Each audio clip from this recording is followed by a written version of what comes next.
Մեթյու Հենրի, ամենօրյա ընթերցանություն, օր մարտի 13 Եվ նրա թիկունքը հեռացրի բեռնիցը, և նրա ձեռքերը պրծան քթոցիցը։ Սաղմոս 81 գլուխ 6 խոսք։ Եթե անզգուշորեն խոսենք հավերժական կյանքի և դեպի այն տանող ճանապարհի մասին, ապա զուր կտանք Աստծո անունը։ Ոչ ոք երբեք չի սիրի Աստծուն և իր մերձավորին մաքուր հոգևոր սիրով, եթե չդառնա վերածնունդին բերող շնորհի մասնակիցը։ Սակայն հպարտ մարդկային սիրտը համառորեն դիմադրում է նման համոզմունքներին։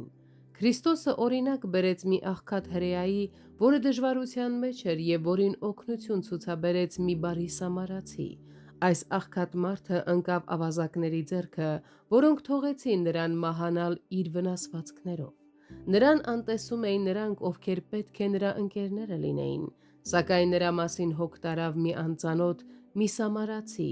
այն ժողովրդի ներկայացուցիչը, որին հրեաները ամենաշատն էին արհամարհում և ատում, և որի հետ նրանք ոչ մի կապ չէին ուզում ունենալ։ Ցավալի է տեսնել, թե ինչպես է եսասիրությունը կառավարում հասարակության բոլոր մակարդակները։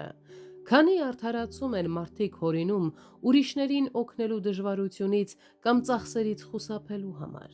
բայց իսկական քրիստոնյայի սրտում գրված է սիրո օրենքը։ Քրիստոսի հոգին է բնակվում նրա մեջ, և Քրիստոսի պատկերն է նորոգվում նրա հոգում։ Այս առակը գեղեցիկ կերպով բացատրում է մերձավորին ինչպես ինքդ քեզ սիրելու օրենքը, անկախ ազգությունից, քաղաքական պատկանելիությունից կամ որևէ այլ տարբերությունից։ Այն նաև ցույց է տալիս մեր Փրկիչ Աստծո բարությունն ու սերը մեղավոր և դժբախտ մարդկանց նկատմամբ։ Մենք նման էինք այս աղքատ և տառապող ճանապարհորդին։ Սատանան, մեր թշնամին, կողոպտեց և վնասեց մեզ, և հենց այդպիսին է այն վնասը, որ մեղքը մեզ պատճառել է։